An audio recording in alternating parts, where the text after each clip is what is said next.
شیر اور خرگوش۔ ایک گھنے جنگل میں ایک شیر رہا کرتا تھا۔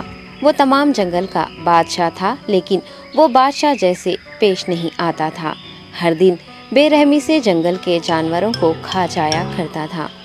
شیر کے خوف سے جنگل کے جانور چھپ جایا کرتے تھے اور خود اپنی بھوک و پیاس کو مار کر سخت مشکلات سے دوچار ہونے لگے تھے۔ اس طرح کچھ دن بعد جنگل کے تمام جانور ایک مقام پر جمع ہوئے اور شیر کے شر سے محفوظ رہنے کے لیے سب مل کر رائے مشورہ کرنے لگے۔ سب نے اپنی اپنی بات رکھی اور آخر میں ایک گیدڑ نے کہا، میرا خیال ہے کہ ہم روز شیر کے ہاتھوں مرنے کے بجائے ہم خود ایک بار شیر کے پاس چلے جائیں۔ اس طرح روزانہ شیر کسی ایک کو کھا لے گا اور ہم سب اپنی اپنی باری سے چلے جائیں گے اور بلا خوف و ڈر سکون سے زندگی گزاریں گے۔ گیدڑ کے مشورے پہ تمام جانور رضامند ہو گئے۔ ایک بندر نے کہا، ٹھیک ہے، تمہاری بات بالکل درست ہے۔ موت کا خوف کرنے کے بجائے اپنی باری آنے تک ہم اطمینان و سکون کی زندگی گزار سکیں گے۔ جانوروں کی بات چیت مکمل ہونے کے بعد خود گیدڑ نے شیر کے پاس جا کر یہ ساری بات بتائی۔ گیدڑ کی باتیں سننے کے بعد شیر نے کہا، میں بادشاہ ہوں، اس لیے تم سب کی بات مان رہا ہوں، لیکن ایک بات غور سے سن لو۔ اگر کسی دن مجھے جانور ملنے میں تاخیر ہو جائے تو میں خاموش نہیں بیٹھوں گا اور دوبارہ تم سب پر حملہ کرنا شروع کروں گا۔ شیر نے بڑے غصے سے یہ سب کہا۔ شیر کی باتیں سن کر گیدڑ نے سر ہلاتے ہوئے حامی بھر دی اور وہاں سے چلا گیا۔ اس دن کے بعد ایک ایک جانور بلا ناغہ اپنی اپنی باری کے مطابق شیر کے پاس جانے لگے اور شیر سکون سے اپنے پاس آنے والے جانوروں کو مار کر اپنی بھوک مٹانے لگا۔ یہ معاملہ ایسے ہی چل رہا تھا اور ایک دن شیر کے پاس جانے کی باری ایک خرگوش کی آئی۔ وہ خرگوش بہت ہی ہوشیار تھا۔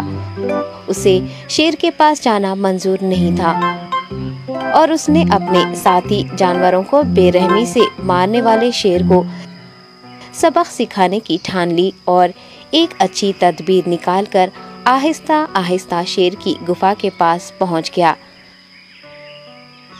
تاخیر ہو جانے سے شیر کافی غصے میں تھا اور خرگوش کو دیکھ کر غصے سے کہنے لگا، میں نے تم سب کو پہلے ہی کہہ دیا تھا، دیر ہو جائے تو میں خاموش نہیں بیٹھوں گا۔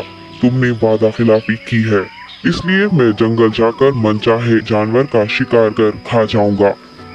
تب خرگوش نے شیر سے کہا، معاف کر دیجیے بادشاہ سلامت، غلطی ہو گئی اور اس کا ایک واجب سبب ہے۔ اطمینان رکھیے، میں بیان کرتا ہوں، آپ سنیے اور اس کے بعد آپ آرام سے مجھے مار کر کھا لیں۔ شیر نے پھر غصے سے کہا، وہ کیا بات ہے، جلدی بتاؤ۔ خرگوش نے کہا، بادشاہ سلامت، میں آپ کے پاس آ رہا تھا اور راستے میں مجھے ایک شیر مل گیا اور مجھے مارنے کے لیے آگے بڑھنے لگا۔ میں نے آپ کی بہادری کی بات اس شیر کے سامنے رکھی، لیکن وہ شیر آپ کے بارے میں بہت برا بھلا کہنے لگا۔ یہ سن کر میں نے غصے سے کہا، تم ہمارے جنگل کے نہیں ہو، ہمارے بادشاہ کے بارے میں ایسی باتیں مت کہو۔ یہ سن کر وہ شیر مجھ پر حملہ کرنے کے لیے تیار ہو گیا۔ یہ دیکھ کر میں نے کہا، تم مجھے مارو گے تو ہمارے بادشاہ تمہیں ہرگز نہیں بخشیں گے۔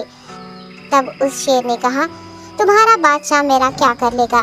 میں نے کئی ہاتھیوں کو اپنے پنجے سے مار گرایا ہے، تمہارا بادشاہ ہو یا کوئی اور ہو، میرے ہاتھوں بچ نہیں سکتا اور میرے سامنے کوئی ٹک نہیں سکتا، میں اسے ختم کروں گا۔ یہ سب بدتمیزی کرنے لگا۔ میں نے اس شیر سے کہا، تم ہمارے بادشاہ سے آ کر بات کرو۔ تب اس نے فخر سے کہا، میں کیوں آؤں؟ تمہارے بادشاہ میں دم ہے تو اسے ہی یہاں لے کر آؤ۔ یہ کہہ کر مجھے دبانے لگا۔ بادشاہ سلامت، اسی لیے آنے میں تاخیر ہو گئی۔ یہ سنتے ہی شیر غصے سے کہنے لگا، چلو ابھی چلتے ہیں، اسے ختم کر دوں گا۔ یہ سننے کے بعد خرگوش نے شیر کو جنگل کے درمیان موجود ایک کنویں کے پاس لے گیا۔ خرگوش نے کہا، بادشاہ اس کے اندر دیکھیے، وہ وہاں آپ کا بے صبری سے انتظار کر رہا ہے، آپ اسے اچھا سبق سکھائیے۔